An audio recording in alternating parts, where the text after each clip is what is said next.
नमस्कार प्रिय विद्यार्थियों। कॉलेज सहायक प्रोफेसर आरपीएससी हिंदी का जो परिणाम है वो जारी कर दिया गया है और साथियों, जिन साथियों का चयन हुआ है उन सभी साथियों को, उनके परिवारजनों को हृदय के गहनतम बिंदु से मैं ढेरों शुभकामनाएं प्रदान करता हूं। साथियों, बेहद खुशी हुई वाकई जब ये परिणाम जारी हुआ और प्रातः काल से ही पूरे दिवस की प्रक्रिया में आज विद्यार्थियों की जो शुभ संदेश प्राप्त हो रहे हैं, उनके जो कॉल प्राप्त हो रहे हैं, वाकई जब सुबह कल से ही 2 दिवस से ही जबकि मैंने परीक्षा नहीं दी, फिर भी एक प्रकार से धड़कन मेरे स्वयं की भी बढ़ी हुई थी, क्योंकि बहुत सारे साथी हैं, उनसे लगातार संवाद होते होते एक प्रकार से ऐसा मनोभाव जागृत हुआ कि मानो मैं स्वयं भी परीक्षा दे रहा हूं। तो प्रिय विद्यार्थियों, जिन साथियों का चयन हुआ है उन साथियों को मैं असीम शुभकामनाएं प्रदान करता हूं। आप सभी को ढेरों बधाई, शुभकामनाएं। और साथियों, आज का जो ये है कि कॉलेज सहायक प्रोफेसर हिंदी का जो परिणाम घोषित हुआ है उसकी समीक्षा को लेकर जो बहुत सारे विषय है जो विद्यार्थियों के मन में उद्भूत हो रहे हैं, उन्हीं बिंदुओं को लेकर मैं उपस्थित हूँ। प्रिय विद्यार्थियों, हमने कॉलेज सहायक प्रोफेसर के लिए मानस पाठशाला एप्लीकेशन पर जो एक साक्षात्कार का पाठ्यक्रम प्रारंभ किया था, आप सभी का खूब सारा असीम प्रेम एवं स्नेह मुझे प्राप्त हुआ है और मुझे इस बात की बेहद खुशी है कि प्रिय विद्यार्थियों, आपके मध्य पूरे राजस्थान के अंदर सर्वाधिक लोकप्रिय पाठ्यक्रमों में से एक पाठ्यक्रम ये रहा है साक्षात्कार की तैयारी के दृष्टिकोण से। साथियों, मैंने 2 ही प्रकार के पाठ्यक्रम चलाए थे कॉलेज सहायक प्रोफेसर के विद्यार्थियों के लिए। 3 प्रकार की योजनाएं, मान लीजिए 4 प्रकार की। सबसे पहले टेस्ट सीरीज। साथियों, पूर्णतः मूल पुस्तकों पर आधारित एक टेस्ट सीरीज यूट्यूब पर चलाई थी और दूसरी टेस्ट सीरीज मानस पाठशाला एप्लीकेशन पर चलाई थी। बहुत सारे 200 से 250 विद्यार्थी जुड़े थे और काफी अच्छा जो विद्यार्थियों के द्वारा मुझे बहुत अच्छी प्रतिपुष्टि प्राप्त होती, काफी बहु प्रचलित रही थी विद्यार्थियों के मध्य। उसके उपरांत साक्षात्कार को लेकर मैंने एक एप्लीकेशन पर एक पाठ्यक्रम चलाया था और जिसमें लगभग 350 से अधिक विद्यार्थी जुड़े थे पूरे राजस्थान में। और उसके जो नोट्स मैंने उपलब्ध कराए और मात्र 50 जो मैंने व्याख्यान उपलब्ध कराए विद्यार्थियों के मध्य काफी लोकप्रिय रहे। मैं स्वयं भी नहीं जानता था, मैं खुद भी जब मैंने प्रारंभ किया था तब मुझे लगा था कि ये एक अनावश्यक श्रम है, पर आप सभी का असीम प्रेम जो मुझे उस पाठ्यक्रम के माध्यम से प्राप्त हुआ और मुझे पूरा विश्वास है साथियों कि जो साथी चयनित साथी है उसमें से 80% या 70 से 80% विद्यार्थियों के निकट वो जो नोट्स है, चाहे जुड़े हुए हो चाहे नहीं जुड़े हुए, अधिकांश विद्यार्थियों के निकट वो विद्यार्थियों के माध्यम से पहुंचे अवश्य थे, अर्थात जुड़े थे 1 और पहुंचे थे 2 या 3 के निकट। पर चलो, खुशी है, विद्या का जितना प्रचार प्रसार उतना ही कम है। तो ये जो नोट्स है साक्षात्कार के लिए काफी विद्यार्थियों के मध्य प्रचलित रहे हैं, प्रसिद्ध रहे हैं और काफी साथियों का आज संदेश प्राप्त हुआ है। अभी मैं 2-3 दिवस के भीतर आपको बताऊंगा कि जो मानस पाठशाला के माध्यम से और व्याख्यान के माध्यम से जो साथी जुड़े हुए हैं उनमें से कितनों का चयन हुआ, क्या स्थिति रही है। मैं संपूर्ण श्रेय को अपने स्वयं अर्जित नहीं करना चाहता, सभी आप सभी का परिश्रम का परिणाम है। आप सभी के परिश्रम के फलस्वरूप आपका चयन हुआ। इसमें सामान्य स्तर का जो मेरा योग था, मुझे खुशी है कि एक सामान्य दिशा निर्देश के कारण कुछ भी थोड़ा सा मनोबल ही बना। हो सकता है कि साक्षात्कार के पाठ्यक्रम से नोट्स में से कुछ भी प्रश्न आपसे नहीं पूछा गया, पर एक जो मनोबल होता है, आत्मविश्वास होता है अपने आप में, स्वयं में जो पूर्णता का भाव है वो विद्यार्थियों ने अनुभूत किया था। इसके अलावा ऑफलाइन साक्षात्कार हमने जयपुर दो बार आयोजित करवाए थे, वहां पर भी विद्यार्थियों ने काफी विद्यार्थियों का सहयोग प्राप्त हुआ। इसके अतिरिक्त ऑनलाइन हमने साक्षात्कार आयोजित करवाए थे। तो ऑनलाइन एवं ऑफलाइन साक्षात्कार में आदरणीय सुमेरदान जी के सहयोग से हमने वो संपन्न किया था। मानस पाठशाला पर मेरे द्वारा टेस्ट सीरीज और साक्षात्कार के कार्यक्रम आयोजित किए गए। काफी साथियों का चयन हुआ है, लगभग 40 से 45 विद्यार्थियों के मैसेज मुझे आगे से प्राप्त हुए जिनके चयन हुए हैं और मैंने स्टेटस भी लगा रखे हैं। मैंने अपने टेलीग्राम चैनल पर उन विद्यार्थियों की जो मनोभावनाएं थी वो भी साझा की, आप देख सकते हैं। अब मैं थोड़ा सा विषय की ओर बढ़ता हूँ। ये तो कुछ मन के उद्गार है जो मैं चाहकर भी इनको रोक नहीं पाया और आपके सम्मुख मैंने व्यक्त कर दिए। और जो साथी जुड़े हुए हैं जिनका चयन हुआ है, कृपया टीका टिप्पणी करके आप बता सकते हैं। अगर कुछ सहयोग मिला हो तो मुझे अच्छा लगेगा। अब विद्यार्थी इस परिणाम की समीक्षा के संदर्भ में कुछ बिंदु मैं बताता हूं आपको। पहली बात तो मेरिट ज्यादा। अब ये जो कुछ बिंदु है जो विद्यार्थियों के मन में रह के उठ रहे हैं, विद्यार्थियों, जब मैंने जो इसके संदर्भ में पूर्वानुमान लगाए थे, तो मैंने 155 से लेकर 158 के मध्य इस मेरिट का आकलन किया था, और जो मेरिट गई वो 4 अंक अधिक है, अर्थात लगभग 162 से 163 के मध्य ये मेरिट रुकी है। साथियों, जैसे जैसे आप सभी साथियों से मेरा जुड़ाव होता गया, जैसे जैसे कुनबा बढ़ा और विद्यार्थी निरंतर जुड़ते गए, और विद्यार्थियों से जुड़ाव होने के उपरांत साथियों, जैसे जैसे जैसे लिखित परीक्षा संपन्न हुई, उसके उपरांत मैंने उत्तर कुंजी के संदर्भ में अपने पूर्वानुमान बताए थे और 158 तक बताया था। किंतु जैसे जैसे प्रक्रिया आगे बढ़ी, अधिक से अधिकाधिक जो विद्यार्थी है मेरे संपर्क में है, उसके पश्चात जैसे जैसे उनके अंकों की स्थिति मुझे ज्ञात होती गई, मुझे धीरे धीरे आभास होने लगा कि जो मेरिट है वो कहीं ना कहीं ऊपर जाएगी। और इस संदर्भ में मेरे जो अत्यंत निकट जो साथी है, जो पूर्व की भर्ती में मेरे मित्र है और पूर्व की भर्ती में कुछ मामूली अंतर से रहे थे, उनसे लगातार संवाद के उपरांत में मैंने जो परिणाम आया उसके शाम को भी मैंने बताया था कि मेरिट लगभग, मेरा पता नहीं, मेरा मन कहता है कि 160 है, उससे ऊपर जाएगी, 161 तक भी मैंने अनुमान लगा लिया था मन ही मन। और कुछ साथियों से मैंने इसके संदर्भ में चर्चा भी की थी कि पता नहीं क्यों मुझे ऐसा लग रहा है जैसे सामान्य वर्ग की जो मेरिट है वो 160 के ऊपर जाने की पूरी संभावना, ऐसा मन जैसे जैसे विद्यार्थियों के अंक प्राप्त है। तो कुछ विद्यार्थियों ने ऐसे भी बताया मुझे कि सर, दिग्भ्रमित करने के लिए बहुत सारे जो साक्षात्कार में हतोत्साहित हो जाए, इस प्रकार की जो कुषड्यंत्र भी चल रहे हैं, बहुत सारे अंक है जिनके 140 बन रहे हैं वो 50 बता रहे हैं, 60 बन रहे हैं वो, जिनके 150 बन रहे हैं वो 60 बता रहे हैं, इस प्रकार की योजनाएं भी चल रही है। तो फिर मैंने जब वापस से इसको पुनः बताने का सोचा भी सही, पर मैंने सोचा बहुत सारे साथी बहुत अधिक मेरिट से निराश हो जाते हैं और अपने अध्ययन का त्याग कर देते, इस कारण से मैं स्थिर रहा था। तो साथियों, ये तो सुनिश्चित है कि जो मेरिट है वो कहीं ना कहीं आकलन से कुछ हद तक ज्यादा गई है, पर जैसे विद्यार्थियों के अंक सामने आए, अब के विद्यार्थियों ने अच्छी तैयारी की है साथियों, वाकई अध्ययन लाजवाब था। कारण एक तो ये था कि प्रश्न पत्र, जो सामान्य ज्ञान का प्रश्न पत्र है उसके एवं जो हिंदी का जो प्रश्न पत्र था उसके मध्य काफी समय मिलने से कहीं ना कहीं अच्छा समय मिला, और अच्छा समय मिलने से उसका भरपूर उपयोग हुआ। तो ये बहुत सारे कारण हैं। और रही बात साथियों पदों की संख्या अच्छी होने से जो शक्ति होती है उसके प्रति अध्ययन करने की वो प्रक्रिया भी बढ़ी है, बहुत सारी शक्ति और ऊर्जा ने एक साथ कार्य किया था, और उसी का परिणाम है कि मेरिट कहीं ना कहीं पूर्व की भर्ती से भी अधिक चली गई।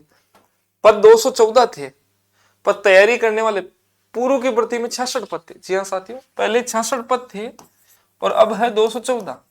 अब पदों की संख्या भले ही 4 गुना मान लीजिए, और इधर 1 थे, पर अब जो तैयारी करने वाले यहाँ 1 थे, यहाँ 5 गुना हो गए, अर्थात जो पहले जिन्होंने तैयारी की थी उससे ज्यादा शक्ति ने कार्य किया, अधिक विद्यार्थियों ने तैयारी की, अधिक शक्ति लगी। जब पद कम होते हैं तो पहले ही बहुत सारे जो विद्यार्थी है प्रतिभावान होते हुए भी वो रुक जाते हैं। साथियों, आपको बता दूं कि बहुत बार क्या होता है कि व्यक्ति के भीतर जो मनोबल है वो मनोबल क्षीण है और प्रतिभा बहुत उच्चतम है, फिर भी उनका दमन हो जाता है, उनकी जो प्रतिभा उसका समुचित उपयोग नहीं हो पाता है। तो जब कम पद होते हैं, ऐसी स्थिति अधिकाधिक बहुत अधिक स्थितियों में देखी जाती है कि पद कम होने पर विद्यार्थी कम तैयारी करते हैं, पद अधिक होते हैं तो उसी अनुपात में उससे ज्यादा तैयारी करने लग जाते हैं, क्योंकि उनको लगता है कि अधिक पद है तो चयन की संभावना है या चयन का प्राबल्य है वो भी बन जाता है। अब जो बहुत सारी चीजें हैं जो निकल के आ रही, बहुत सारे समूह में मैं जुड़ा हुआ भी हूँ, और बहुत सारे साथियों ने जिनके में मुझे वाकई बहुत दुख है इस बात का कि लगभग 4 से 5 ऐसे साथी हैं जिनसे मेरी बातचीत हुई है। लगभग एक मैडम है जिनके 152 अंक है, उनका चयन नहीं हुआ सामान्य वर्ग के अंदर, महिला के अंदर। और सामान्य वर्ग के अंदर ओबीसी के अंदर एक महिला है जिनके 150 अंक है, एक के 148 अंक है, और एक जो महिला साथी है उनके 149 अंक। ओबीसी के अंदर एक साथी है हमारे मित्र है, उनके 148 से 49 के मध्य उनका चयन नहीं हुआ है। और इसी के साथ में एक जो ओबीसी है जनरल वर्ग के अंदर एक साथी है जिनके 153 अंक है, उनका चयन नहीं हो पाता। हमारे निकट ही एक गांव से एक साथी है जो ओबीसी वर्ग से है, उनके लगभग 150 के लगभग अंक थे, उनका चयन नहीं हो पाया। तो कहीं ना कहीं साथियों अंक ज्यादा थे, विश्वास भी था चयन हो जाना चाहिए। ये जो इतने आंकड़े लिखे हैं 1 2 3 4 5 6, ये ऐसे विद्यार्थी जो जिनको मैं व्यक्ति से जानता हूँ और जिन इनमें से आधे साथियों से मेरी आज बातचीत भी हुई और आधे के बारे में मुझे अपने मित्रों के माध्यम से, जिनसे विद्यार्थियों से मेरी बातचीत हुई, उनके माध्यम से क्या हुआ कि उनका भी चयन नहीं हुआ, उनका भी नहीं हुआ था। तब थोड़े हतोत्साहित हुआ और हो सकता है ये आंकड़ा भी कल परसों और बढ़ जाएगा, जिनके अंक ज्यादा है पर चयन नहीं हुआ। अब इसका कारण क्या है साथियों, मैंने पहले भी आपको अवगत कराया था कि साक्षात्कार की प्रक्रिया में 6 से लेकर 21 अंक है, यहां तक मिलते हैं। यद्यपि मैं ये भी बता दूं कि साक्षात्कार की प्रक्रिया में संतुष्टि किसी को नहीं मिलती, अधिक जो है आरोप प्रत्यारोप किए जाते हैं। हो सकता है जिसका साक्षात्कार बहुत बुरी तरह से संपन्न हुआ वो भी आरोप लगाएगा, जिसका साक्षात्कार अच्छा हुआ है वो भी आरोप लगाएगा। तो बहुत सारे आरोप प्रत्यारोपों की प्रक्रिया है। साक्षात्कार की प्रक्रिया पर सुचिता की स्थिति बहुत कम बनती है क्योंकि आरोप अधिक लगते हैं इस पर। अब क्या स्थिति है, क्या वाकई दुर्भावनापूर्ण रहती क्या साक्षात्कार की प्रक्रिया? तो इसमें एक बात बता दूं साथियों, बोर्ड के सदस्य है, मंजू मैडम है, संगीता आर्य मैडम है, केसरी सिंह है, कैलाश जी मीणा है, अयूब खान जी है। अब ये जितने भी बोर्ड सदस्य हैं इनका व्यक्तित्व भी बहुत प्रभाव रखता है। इनका व्यक्तित्व है, अब पता नहीं किस प्रकार की मनोवृत्ति हो इनकी, साक्षात्कार लेते समय इनके मन के विचार किस रूप में कार्य कर रहे हों, इनके जो भीतर जो विचार श्रृंखला चल रही है वो अभ्यर्थियों के विचारों से किस प्रकार का मिलान कर रही है, क्या नहीं कर रही है, बहुत सारे तत्व काम करते हैं। हालांकि बहुत सारे जो साथी है वो कह रहे हैं कि मंजू मैडम के साक्षात्कार में अधिक साथी चयनित बता रहे हैं, ऐसे विद्यार्थियों ने कहा है। कैलाश जी के भी अच्छे गए हैं। थोड़े अयूब खान के जो बोर्ड है सर के, उनके संदर्भ में हालांकि मैं स्पष्ट नहीं कर सकता, ये आंकड़े केवल मनगढ़ंत है, इनके संदर्भ में हम तो सीधी किसी अध्यक्ष पर या सदस्य पर टीका टिप्पणी नहीं कर सकते हैं। पर किन्हीं बोर्ड मेंबर से संतुष्टि कम मिली है, किन्हीं बोर्ड सदस्य से संतुष्टि थोड़ी ठीक स्तर पर प्राप्त हो रही है। अब क्या कारण है कि ज्यादा अंक का फिर भी चयन नहीं हुआ? तो साथियों इसका एक ही इलाज है कि आप लिखित परीक्षा में अच्छे अंक लाइए, और अच्छे अंक इतने लाइए कि निकट जो लिखित परीक्षा है वो साक्षात्कार पर हमारी निर्भरता ही नहीं रहे, संपूर्ण रूप से हम लिखित परीक्षा के अंकों के आधार पर अपना चयन करवा ले, इस प्रकार की स्थिति बननी चाहिए। तब जाके चयन के लिए हम पूर्ण रूप में आसान्वित हो सकते हैं, क्योंकि 21 से लेकर 6 अर्थात 15 अंकों का अंतर है। अब जिसके 150 अंक है और उसको 8 अंक मिले, या उनको मान लीजिए 11 अंक मिल गए, तो 161 हुए। और किसी विद्यार्थी के 145 अंक है और 145 अंक वाले विद्यार्थी को 16 अंक मिल जाते हैं, 17-18 अंक मिल जाते हैं, तो उसका चयन हो जाएगा। तो इसका आशय ये भी कदापि नहीं लगा सकते कि उसने कदाचार का उपयोग करते हुए फिर अंक अर्जित किए, क्योंकि ये भी दावा है और सभी विद्यार्थी इस चीज में संतुष्ट भी है कि इस बार के साक्षात्कार में विद्यार्थियों का मनोबल बढ़ा है। ये जो इस बार जो साक्षात्कार हुए हैं ये अब तक के सबसे अच्छे साक्षात्कारों में से एक साक्षात्कार है, ऐसे सभी विद्यार्थी अपने मन से ऐसा कह रहे हैं, ये ऐसा मान रहे। फिर भी निराशा है, क्योंकि बड़े स्तर के जो परिणाम घोषित होते हैं तब बहुत सारी स्थितियां हैं किसी के अंक। अब साक्षात्कार में अंक कम मिलने का क्या कारण हो सकते हैं? हो सकता है आपको लगता है मेरा साक्षात्कार बहुत अच्छा गया, हो सकता है आपके साक्षात्कार में साक्षात्कार उतना प्रभावशाली नहीं रहा हो, आपने संपूर्ण उत्तर प्रदान कर दिए हो, पर जो गुणवत्ता रहनी चाहिए प्रश्नों के उत्तर की उतनी अच्छी गुणवत्ता नहीं रही हो, आपका जो संप्रेषण है उतना प्रभावी नहीं रहा हो, बोर्ड के जो सदस्य और विशेषज्ञ है उतने संतुष्ट नहीं रहे हो, या हो सकता है कि ये बदकिस्मती मानिए कि जिन क्षेत्रों में आपकी पकड़ नहीं थी उन क्षेत्रों में बहुत ज्यादा अधिक चर्चा चल गई हो, या हो सकता है कि साहित्य में आपकी बहुत अधिक रुचि हो और काव्य शास्त्र पर चर्चा चल गई हो और उसमें आप बहुत गुणवत्तापूर्ण उत्तर नहीं दे सके हो सकता है स्नातक के विषयों पर अधिक चर्चा चल गई हो और बोर्ड के जो सदस्य ने या विशेषज्ञ ने एक प्रकार की पूर्वाग्रह से ग्रसित होकर राय बना ली हो। तो बहुत सारे तत्व, इतने असंख्य तत्व काम करते हैं साक्षात्कार में।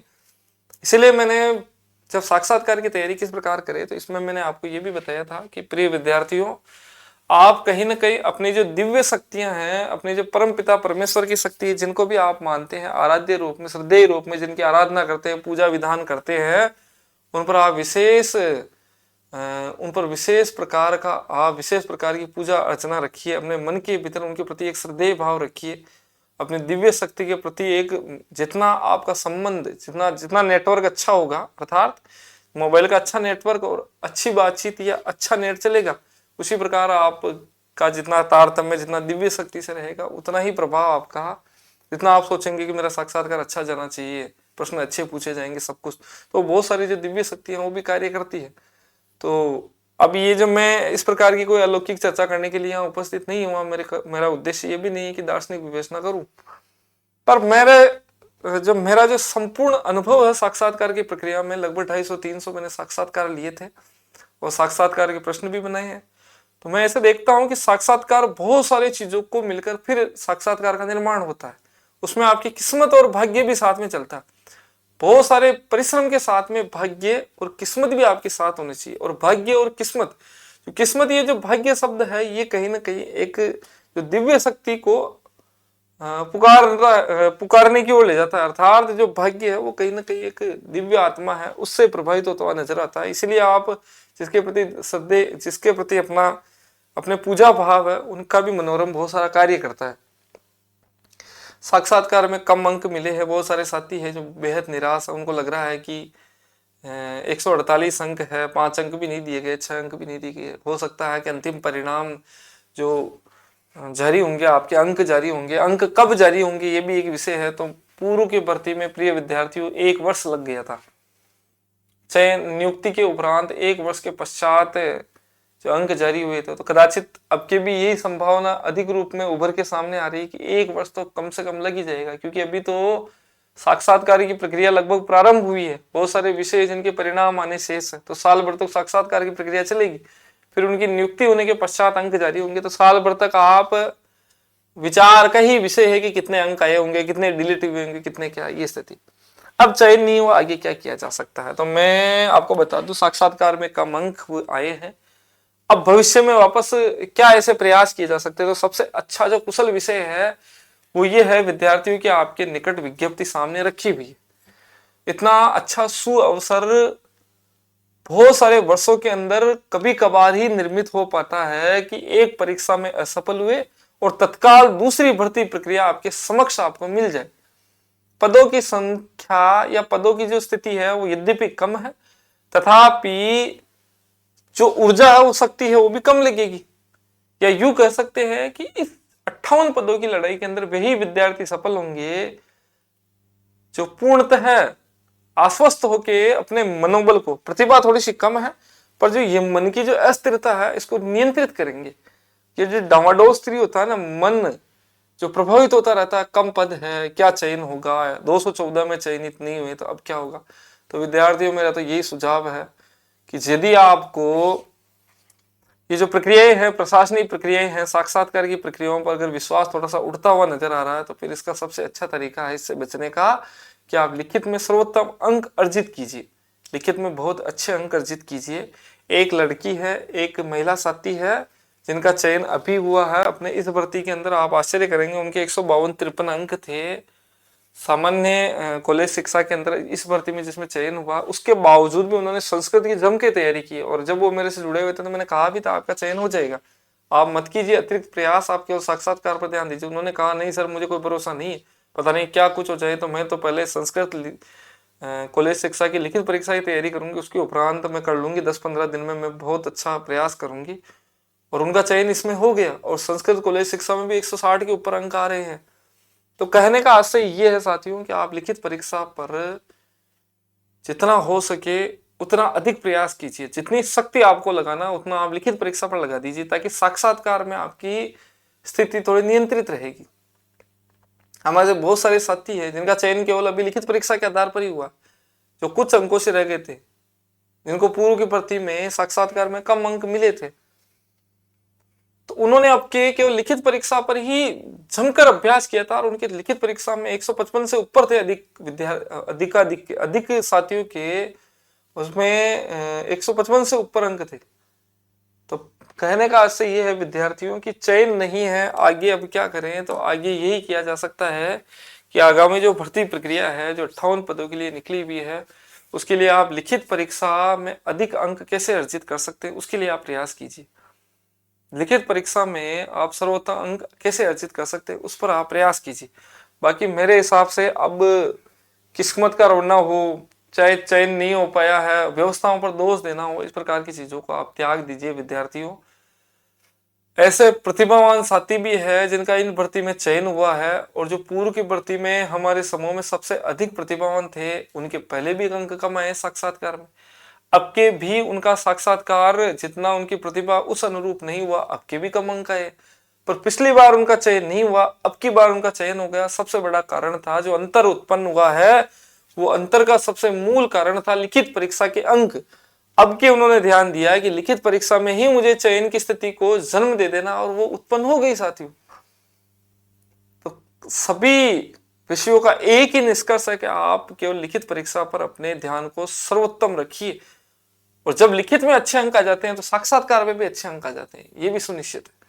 आए हैं बहुत सारे साथियों के, अधिक साथियों के, बहुत सारे, अधिकांश साथियों की स्थिति मिलेगी जिनके लिखित में भी बहुत अच्छे अंक 55-60 के आसपास हो, तो उनके साक्षात्कार में बहुत अच्छे अंक मिलेंगे। तो ये कुछ एक जो समीक्षा इत्यादि जो भाव उथल पुथल चली है विद्यार्थियों को, उसको लेकर कुछ चीजें मैंने आपको अवगत कराई है। साथियों, मानस पाठशाला एप्लीकेशन पर हम बहुत जल्द टेस्ट सीरीज प्रारंभ होगी, और बहुत जल्द इसका जो बैच है, कुछ साथी मांग कर रहे हैं इसके पाठ्यक्रम को पूरा करवाया जाए सर के आपके द्वारा, आप करें पूरा। तो ये भी मानस 15-1-2 दिवस के अंदर इसकी घोषणा कर दी जाएगी आधिकारिक रूप से। तो आप जुड़े रहे प्रिय विद्यार्थियों। टेस्ट सीरीज के अंदर मैं ऐसी टेस्ट सीरीज का निर्माण करूंगा, इतने अच्छे प्रश्न देने का प्रयास मेरा स्वयं के द्वारा रहेगा कि आप बेहद संतुष्टि मिलेगी। जैसे पूर्व में विद्यार्थी संतुष्ट हुए थे, उससे भी अच्छे प्रश्नों को मैं निर्माण कर सकूं, कुछ अनुभव भी प्राप्त हुआ है, तो अच्छे प्रश्नों को देने का मेरा प्रयास रहेगा। आप जुड़े साथियों, लगभग अपना प्रयास है 8 से 10 दिवस के उपरांत में टेस्ट सीरीज है, बैच है इत्यादि के संदर्भ में मैं घोषणा कर दूंगा। तो आप सभी विद्यार्थी जुड़े रहे। अब मैं आगे का जो वीडियो रहेगा उसमें मानस पाठशाला एप्लीकेशन पर कितने साथियों का चयन किस प्रकार हुआ, जो साथी जुड़े हुए हैं पाठ्यक्रम से, उसके संदर्भ में भी मैं आपको अवगत करा दूंगा। क्योंकि ये जो आंकड़े हैं ये भी बहुत मायने रखते हैं कि किसकी कितनी गुणवत्ता है, कौन पढ़ा रहा है, क्या कर रहा है, और उसके जो विद्यार्थी है उसके कितने चयन हुआ, ये भी महत्व रखते हैं। तो इसके बारे में अवगत करा दूंगा। साथ ही साथ अभी जो वर्तमान में जो भर्ती प्रक्रिया दी है, जो नई भर्ती निकली है, उस नई भर्ती की क्या रणनीति हो सकती है, पुस्तक सूची क्या हो सकती है, नए प्रकार से नए कलेवर में समेटते, वो भी मैं आपके सम्मुख प्रस्तुत कर दूंगा। तो आप उस वीडियो को अवश्य देखें। टेस्ट सीरीज की घोषणा भी बहुत जल्द की कर दी जाएगी, तो उसको भी आप ध्यान से सुने। बाकी मेरा आशय तो ये है साथियों कि अब निराश ना हो, जो परिणाम आ चुका है उसको सहर्ष स्वीकार करे, जो भी परिणाम उसको सहर्ष स्वीकार करे, और अपनी कमियों पर दृष्टि डाले, व्यवस्थाओं का त्याग कर दे। जितना आप व्यवस्थाओं पर चिंतन करेंगे, आपके जो स्वयं की जो अध्ययन से संबंधित जो न्यूनताएं हैं वो जस की तस विद्यमान रह जाएगी। जो कमियां हैं आप खुद के भीतर अनुभूत कीजिए, एक कॉपी लीजिए, और आप अब ये सोचिए, आज और कल आपका हो सकता है 2 दिवस है आपके लिए एक प्रकार की बड़ी कठिन साधना रहेगी, बार बार आपको यही विषय आपके जीवित होते रहेंगे। तो अब आप एक कीजिए कि 2 या 3 दिवस के बाद में, कल या परसों जब भी आपको अवकाश मिले, आप एक कॉपी लीजिए और अपनी आप कमियां निकालिए कि मेरी क्या क्या कमियां रही है, और उन कमियों के आधार पर अपना मूल्यांकन कीजिए। और कमियों के पश्चात है कि उन कमियों को मैं कैसे दूर कर सकता हूं, किस प्रकार मैं अध्ययन की विधियों में परिवर्तन कर सकता हूं, प्रश्न पत्र हल करने में मेरी कहाँ त्रुटि रही है, किस विषय वस्तु पर मेरी जो पकड़ है वो कम है। प्रथम प्रश्न पत्र, द्वितीय प्रश्न पत्र, तृतीय प्रश्न पत्र, तीनों को बिंदुओं को निर्धारित कीजिए, किस बिंदु में कहाँ कमी, एक एक प्रकार की रणनीति को सुनिश्चित कीजिए, अपना अवलोकन करें, और उसके पश्चात आप पुनः आप जुड़ जाएं साथी। मैं दावे के साथ कह सकता हूं साथियों, अगर आपने बहुत अच्छे से योजना बनाई, अगर आप अपने रोने को लेकर बैठ गए तो चीजें बिगड़ी है और बिगड़ती जाएगी। और यदि आप यहां से एक दीवार खड़ी करेंगे और अपने आप को एक सकारात्मक मार्ग की तरफ अगर प्रशस्त करेंगे, जो व्यक्ति लगता है और जो एक प्रकार के चिंतन में लगा हुआ है, एक मार्ग को प्राप्त करने के लिए वो तत्पर है, तो उस मार्ग या उसकी जो अभिप्सा है, उसका जो लक्ष्य है, उसका जो उद्देश्य है, वो निश्चित रूप से साकार रूप में परिणत हो ही जाता है। तो प्रिय विद्यार्थियों, बहुत सारे साथी हैं जो जुड़े हैं, उनका चयन हुआ, उनको पुनः से शुभकामनाएं प्रदान करता हूं। साथ ही साथ जो साथी कुछ मामूली अंतर से रह गए हैं, उनके लिए मैं यही कहना चाहूंगा कि ये बड़ा कठिन क्षण है, किंतु अपनी निराशा को त्याग कीजिए और आशावादी होते हुए आगे की ओर बढ़ने का प्रयास कीजिए। आगामी कुछ दिनों में मैं 3-4 वीडियो और प्रसारित करूंगा, जिससे आपके भीतर की जो जिज्ञासा है उनकी निवृत्ति अवश्य होगी, या जिज्ञासा है वो अवश्य शांत होगी। आप सभी को शुभकामनाएं साथियों, धन्यवाद, नमस्कार।